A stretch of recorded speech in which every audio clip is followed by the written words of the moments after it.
তো আজকের জার্নি শুরু হচ্ছে মঙ্গলদৈ থেকে। মঙ্গলদৈতে যে রিসর্টটায় আমরা স্টে করেছিলাম, রিপোজ হাইওয়ে রিসর্ট, তার উপরও আমার একটা ভিডিও আছে আমার চ্যানেলে, সেটা দেখার অনুরোধ রইল। লিংক ডেসক্রিপশন বক্সে রইল। আজকের জার্নিটা অনেক লম্বা হতে চলেছে। আজ আমরা বিভিন্ন ল্যান্ডস্কেপের উপর দিয়ে যাব। একটু একঘেয়ে লাগতে পারে, তবে ভিডিও শেষ অবধি দেখবেন, কারণ এখানে থাকছে অরুণাচল প্রদেশ ভ্রমণের জন্য কি কি ডকুমেন্টস লাগবে, কোথা থেকে ILP করবেন, সব ব্যাপারই এই ভিডিওতে বলবো। তো সঙ্গে থাকুন। আর যে কথাটা রোজই মনে করিয়ে দিই, একটা লাইক অবশ্যই দেবেন। আপনাদের একটা লাইক আমাকে আগে এগিয়ে যেতে অনেক অনেক সাহায্য করে, অনেক ভালো লাগা দেয়। শুধু এই ভালো লাগাটুকুর জন্যই এত কিছু। তো প্লিজ একটা লাইক এবং সাবস্ক্রাইব করে দেবেন। Thank you.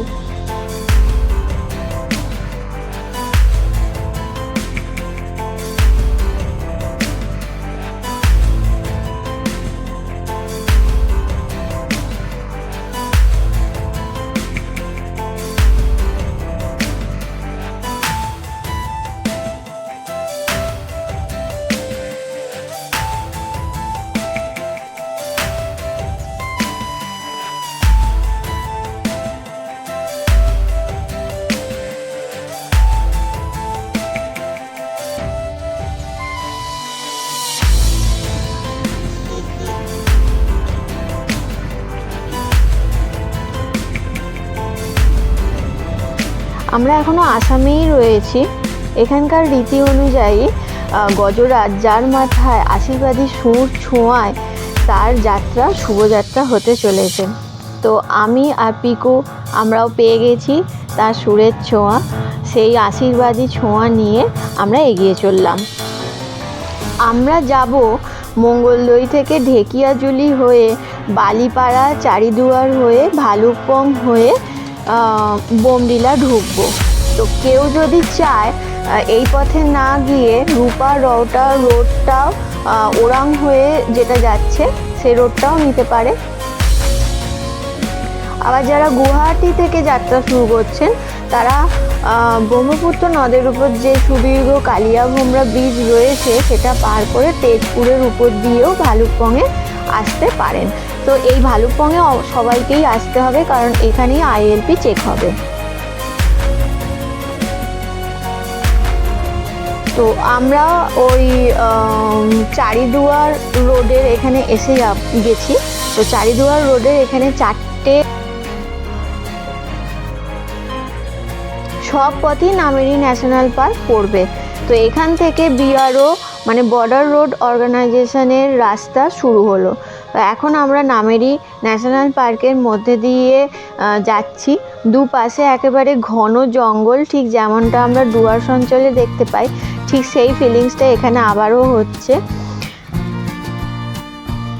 নামেরি ন্যাশনাল পার্কে হচ্ছে যারা পাখি ভালোবাসেন তাদের জন্য এটা একেবারে স্বর্গরাজ্য। হাতে সময় থাকলে এই নামেরি ন্যাশনাল পার্কেও ঘুরে দেখে নিতে পারেন। এখান থেকে রিভার রাফটিংও হয়। জিয়াভরলি নদীতে রিভার রাফটিং হয়, তার জন্য ভালুকপংয়ে আপনাদের স্টে নিতে হবে এবং দুপুর 2টোর মধ্যে আপনাদের পৌঁছতে হবে। দুপুর 2টোর পর কিন্তু আর রিভার রাফটিং করা যায় না। তো আমাদের হাতে সময় ছিল না, আমরা এগিয়ে চললাম। আমরা রিভার রাফটিং করতে পারিনি, খুবই ইচ্ছা ছিল। যাই হোক, তো BRO হয়ে যাওয়ার পর এই অঞ্চলের খুবই উন্নতি হয়েছে। BRO দ্বারা এই যে রোড কন্ডিশন খুব ভালো হয়ে গেছে। তো আমরা এসে পৌঁছেছি এখন জিয়াভরলি নদীর সামনে। এখান থেকেই পাহাড় দেখতে পাচ্ছি।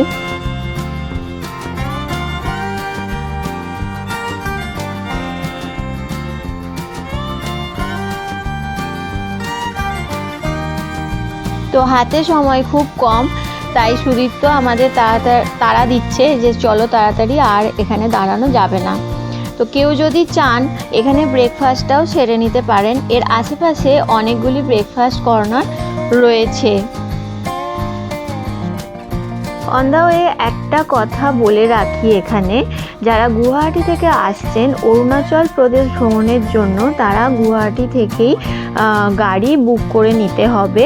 সেখান থেকে আপনারা গাড়ি বুক করে নিতে পারবেন এবং সেখানে মোটামুটি 5,000 থেকে 6,000 টাকা পার ডে খরচা পড়বে এবং যতজন আপনারা দলে থাকবেন সেটা পার হেড ভাগ হয়ে যাবে। তো গুয়াহাটি থেকেই আপনাদের গাড়িটা নিয়ে নিতে হবে এবং গুয়াহাটিতে এরকম অনেক গাড়ি ভাড়া করার বুকিং করার কেন্দ্র রয়েছে, সেখান থেকে আপনারা গাড়ি অরুণাচল ভ্রমণের জন্য বুকিং করে নিতে পারেন।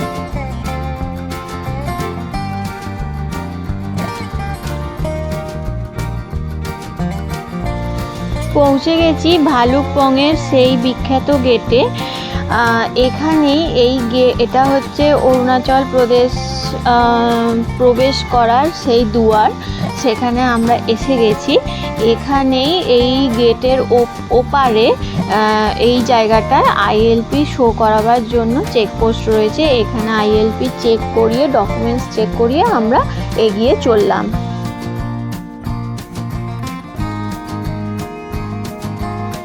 হাতে সময় থাকলে দেখে নিতে পারেন টিপ্পি অর্কিড রিসার্চ সেন্টার। এখানে আপনারা নানান ধরনের অর্কিড দেখবার এবং চেনবার সুযোগ পাবেন, কিভাবে এদের সিডিং হয় সেগুলো জানতে পারবেন। তবে এই সমস্ত করতে গেলে বেশ অনেকটাই সময় যায় এবং এই পথটা বোমডিল্লা যাওয়ার পথটা সুদীর্ঘ পথ। তো তাড়াতাড়ি এই জায়গাগুলো ভিজিট করে নিয়ে বেরিয়ে পড়ে গন্তব্যের দিকে এগিয়ে চলাই বেটার।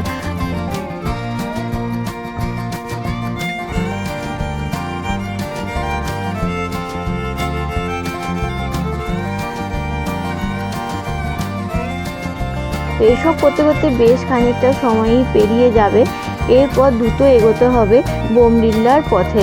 এই সুদীর্ঘ পথ যেতে বেশ একঘেয়েমি লাগবে, তবে পথের এই একঘেয়েমি কাটাতে মাঝে মাঝেই পথে পড়বে নানান নাম না জানা সুন্দর সুন্দর সব ঝর্ণা, যা আপনাকে অবশ্যই টেনে নামাবে গাড়ির থেকে।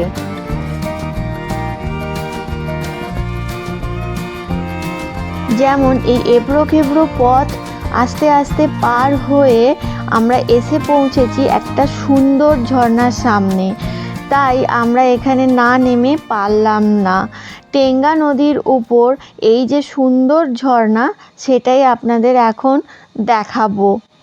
চলুন দেখে নিই।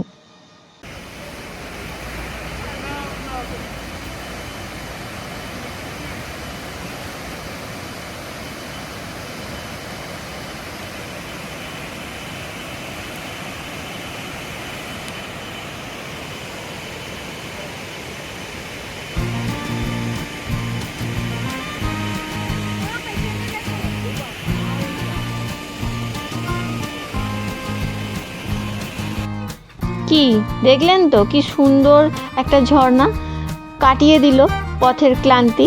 চলুন আবার দ্রুত এগিয়ে চলা যাক বোমডিল্লার পথে। কি কি যে আরও আমাদের জন্য অপেক্ষা করে রয়েছে নিজেরাই জানি না। তবে ভালুকপংয়ের পর এই আঁকাবাঁকা পথ ধরে পাহাড়ি পথে যতই উঠছি পটচিত্রটা ততই বদলে যাচ্ছে। দুপাশে শুধু গ্রিনারি আর গ্রিনারি, পাহাড় জুড়ে শুধু হয়ে রয়েছে বেশ বড় বড় পাতার ফার্ন, কলা গাছ, এখানে বাঁশ গাছ, বাঁশ ফার্ন এইসব তো দেখতেই পাই, কিন্তু পাহাড়ের গায়ে গায়ে যে কত বিশাল বিশাল কলা গাছ হয়ে রয়েছে তা এই অরুণাচল প্রদেশ ভ্রমণে না এলে আর দুপাশের পাহাড়ের এই সৌন্দর্য না দেখলে আমরা জানতেই পারতাম না। চারদিকে শুধু গ্রিনারি আর গ্রিনারি। পাহাড়ি পথের এই আঁকাবাঁকা পথ পার হতে হতে এক সময় আপনারা পৌঁছে যাবেন দুর্গা মন্দিরে। আপনারা এখানে দুর্গা মন্দির ভিজিট করতে পারেন এবং নাগ মন্দিরও পড়বে। এই নাগ মন্দিরেও এখানকার সমস্ত গাড়ি দাঁড়িয়ে নাগমাতাকে একবার প্রণাম করে আশীর্বাদ নিয়ে যান। আপনারাও চাইলে সেটা করতে পারেন। তো ভালুকপংয়ের পর থেকেই বোমডিল্লার পথে, এটা আমাদের ভারতবর্ষের কাছে কতটা ইম্পর্টেন্ট সেটা তো এই পুলিশ চেকপোস্টগুলো দেখলেই বোঝা যায়। এখানে সারা রাস্তা জুড়ে যেরকম গ্রিনারি রয়েছে, তেমনি সারা রাস্তা জুড়ে আমাদের ইন্ডিয়ান আর্মি আমাদের সব সময় রক্ষা কবচ হয়ে দুপাশে চলতে থাকবে তাদের সেনা ছাউনি নিয়ে। যেতে যেতে পথের বাঁকে বাঁকে প্রায়ই দেখতে পাবেন ইন্ডিয়ান আর্মির সেনা ছাউনি। ওনারা আছেন বলেই আমরা এতটা নিশ্চিন্ত হয়ে এই পথে ঘুরতে আসতে পারছি। ওনাদেরকে আমি সহৃদয় স্যালুট জানাচ্ছি।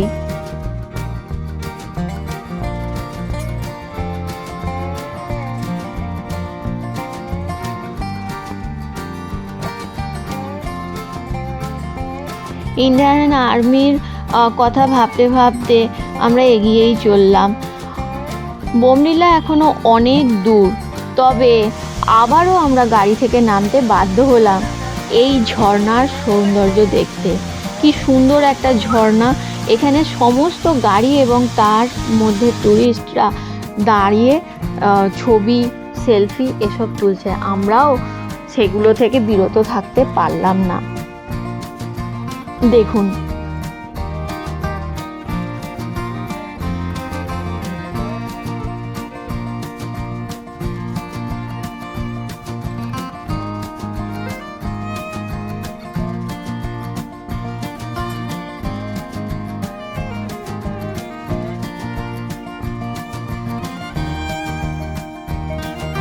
এসে পৌঁছেছি নেচফু টানেলে। ঠিক যেরকম হিমাচল প্রদেশে আমরা অটল টানেল পার হই, এখানে অরুণাচল প্রদেশে নেচফু টানেল। ডোন্ট নো কি আমি এই প্রোনাউন্সিয়েশনটা ঠিকঠাক করলাম, আপনারা একটু নিজ গুণে ক্ষমা করে দেবেন। তো এই টানেল দেখতে খুবই সুন্দর, খুব সহজেই এই রাস্তা পার করে আমরা যেতে পারছি। নইলে আগে তো পাহাড়ি এবড়ো রাস্তা দিয়ে গাড়ি নিয়ে যেতে হতো, সেটা অনেকটাই দুর্গম পথ ছিল। তবে এখন ওই বললাম বিআরওর কৃতিত্বে আমরা এই সমস্ত পথ অতি সহজেই পার হয়ে যেতে পারছি এবং পথের দুপাশে যে প্রাকৃতিক সৌন্দর্য রয়েছে সেটা নিশ্চিন্ত মনে উপভোগ করতে পারছি। আসলে এই পথ ভীষণই ভারতবর্ষের কাছে গুরুত্বপূর্ণ, কারণ আমরা সবাই জানি যে অরুণাচল প্রদেশ আসামের সঙ্গে একদিকে সাউথের দিকে আসামের সাথে বর্ডার শেয়ার করে এবং নর্থ সাইডে চীনের সাথে বর্ডার শেয়ার করে। তো ৬২ যুদ্ধের পর এই পথ আমাদের কাছে কতটা ইম্পর্টেন্ট সেটা আমরা অনুধাবন করতে পেরেছি এবং সেখান থেকেই রাস্তাঘাটের উন্নতি করাটা অত্যন্ত প্রয়োজনীয়। তাই সেই উন্নতির কাজ সরকার করেই চলেছেন।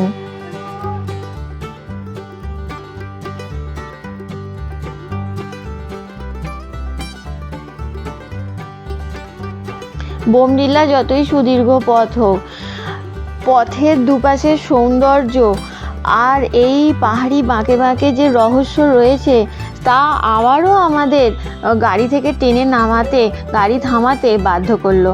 আমরা এসে গেছি টেঙ্গা নদীর ওপর একটি সাসপেনশন ব্রিজের কাছে। এই ব্রিজের ওপর দিয়ে এখন আমি হেঁটে চলেছি, মাঝখান দিয়ে টেঙ্গা নদী বয়ে চলেছে। অসম্ভব সুন্দর দুপাশের সৌন্দর্য। এই ব্রিজের ওপর 10 জনের বেশি মানুষ হেঁটে যেতে পারে না। তো আমরা মোটামুটি 7-8 জনের মতন এখন বর্তমানে এই ব্রিজের ওপর রয়েছে। প্রচণ্ড দুলছে এই ব্রিজটা, আমার ভীষণই ভয় করছে। সম্পদ, পেখম, সুদীপ্ত কেউই এখানে আসতে চাইলো না, শুধুমাত্র আমি একাই এলাম। না এসে ওরা যে কি মিস করেছে সেটা ওরাই জানে। তো আমি ভীষণই গেনার। দেখুন দারুণ সুন্দর, এখানে কিছু কথা বলা যাবে না, শুধু মাত্র উপভোগ করতে হবে দু চোখ ভরে।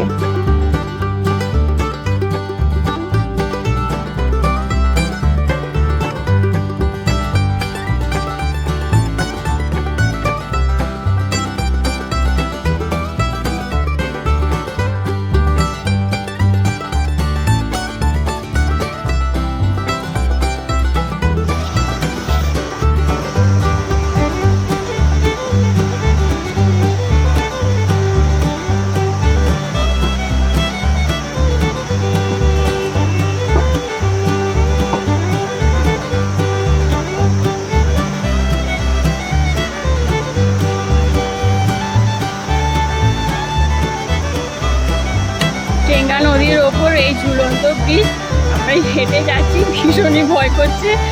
আমি এবার ফিরে পড়ছি, মাঝ বরাবর এসে গেছি, আর যেতে ঠিক সাহস হচ্ছে না।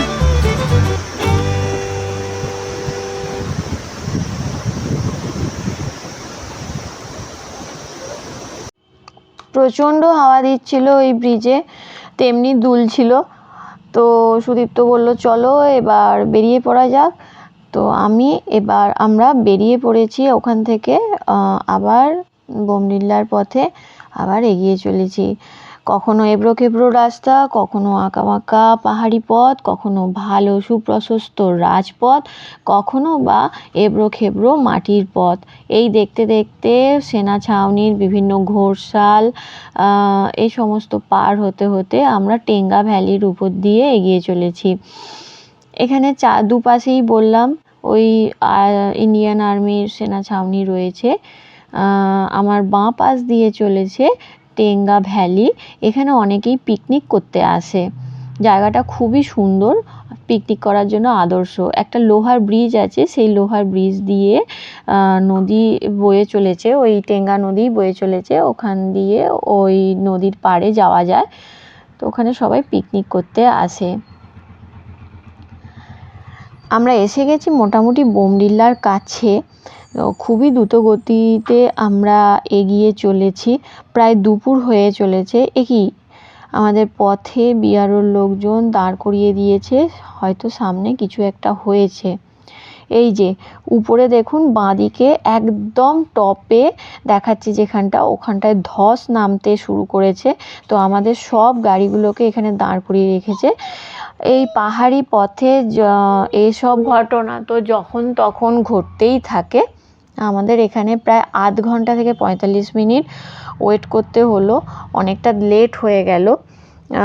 নইলে বোমডিল্লা আপনারা মোটামুটি 2টো থেকে 2:30-এর মধ্যে পৌঁছে যাবেন। তো ওখানে ধস সাফ করে দিয়েছে, আবার আমরা এগোতে শুরু করেছি বোমডিল্লার দিকে। আর মোটামুটি 5-6 কিলোমিটার মতো বোমডিল্লা পৌঁছতে দেরি আছে। বোমডিল্লা পৌঁছে আপনারা কোন কোন প্লেস ভিজিট করতে পারেন সেটাই দেখাবো। প্রথমেই ভিজিট করে নিন বোমডিল্লা মনাস্ট্রি। খুব সুন্দর এই মনাস্ট্রি, পাহাড়ের কোলে এই মনাস্ট্রি উপস্থিত, চারপাশে বড় বড় গাছের ছাউনি, খুবই শান্তিদায়ক এই মনাস্ট্রি। এরপর দেখে নিন বুদ্ধ পার্ক। এখানে বিশেষ কিছু তো নেই, সঙ্গে বাচ্চা থাকলে এই পার্কে তারা খেলাধুলা করতে পারে এবং বিশাল বড় একটা প্রেয়ার হুইল আছে। এখানে বেশ কিছুটা সময় কাটিয়ে বেরিয়ে পড়ুন craft centre and ethnographic museum দেখতে। এখানে বোমডিল্লার যে লোকাল আর্ট অ্যান্ড ক্রাফট রয়েছে, বিভিন্ন থাংকাস, যা এখানকার বিখ্যাত একটি হস্তশিল্প, সেগুলো আপনারা দেখতে পারবেন। এর পাশেই একটি ফ্যাক্টরিও রয়েছে, সেটা ভিজিট করে সেখান থেকে কিছু কিনতেও পারবেন। এরপর একটি খুবই আননোন একটি মনাস্ট্রি রয়েছে, কুংজ্যাং চোয়খোর লিঙ্গ মনাস্ট্রি। এখান থেকে, এটা অনেকটা পাহাড়ের উঁচুতে হওয়ায় এখান থেকে বোমডিল্লার একটা অনন্য ভিউ আপনারা পাবেন। এরপর বেরিয়ে পড়ুন বোমডিল্লা ওয়ার মেমোরিয়াল দেখতে। ওয়ার মেমোরিয়ালের মধ্যে আপনারা দেশভক্তির একটা স্বাদ অবশ্যই পাবেন। এখানে ৬২ যুদ্ধে চীনের সঙ্গে ভারতবর্ষের যে অসম যুদ্ধ হয়েছিল তার বিরুদ্ধে কিভাবে প্রতিরোধ গঠন করেছিল তা জানতে পারবেন। এরপর মার্কেট ঘুরে দেখে নিন।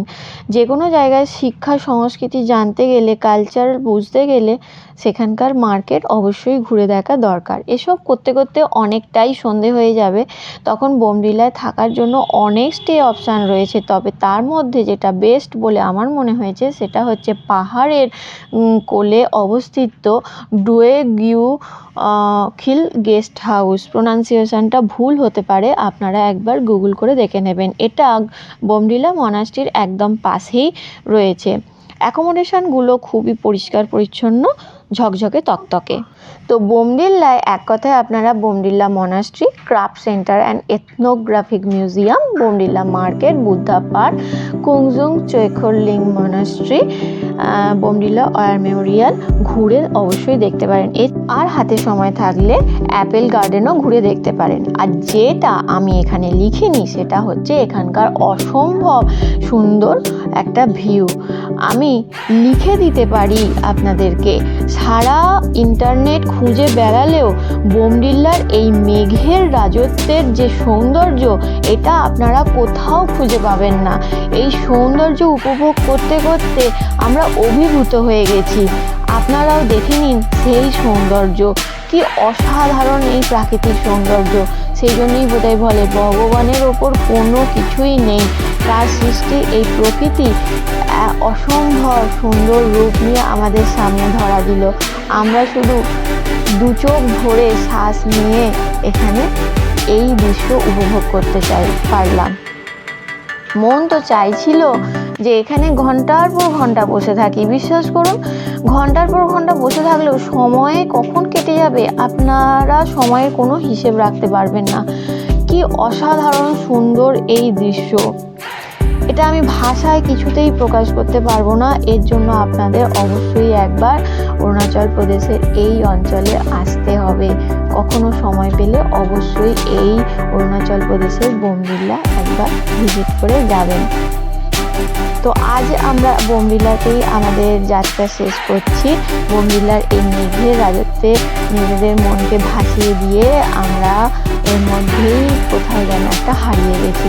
সামনের এপিসোডে আপনাদের জন্য রয়েছে আরও অনেক সুন্দর সুন্দর দৃশ্য। তখন আমরা যাব দিরাং। দিরাংয়ে আমরা সাংকি ভ্যালি থেকে শুরু করে অনেক অনেক সুন্দর সুন্দর জায়গা ভিজিট করব এবং অনেক লেক দেখব, অনেক ঝর্ণা দেখব। যাই দেখি না কেন সব কিছুর সাক্ষী আপনাদেরকে করে নিয়ে এগিয়ে যাব। কথা দিলাম আপনাদের সঙ্গে অবশ্যই রাখবো। শুধু একটাই অনুরোধ আপনাদের, ভিডিওটা যদি আপনারা এই অবধি দেখে থাকেন প্লিজ প্লিজ প্লিজ একটা লাইক, শেয়ার এবং কিছু কমেন্ট করবেন। কেমন লাগলো আপনাদের কিছু কমেন্ট আমার জন্য খুবই গুরুত্বপূর্ণ।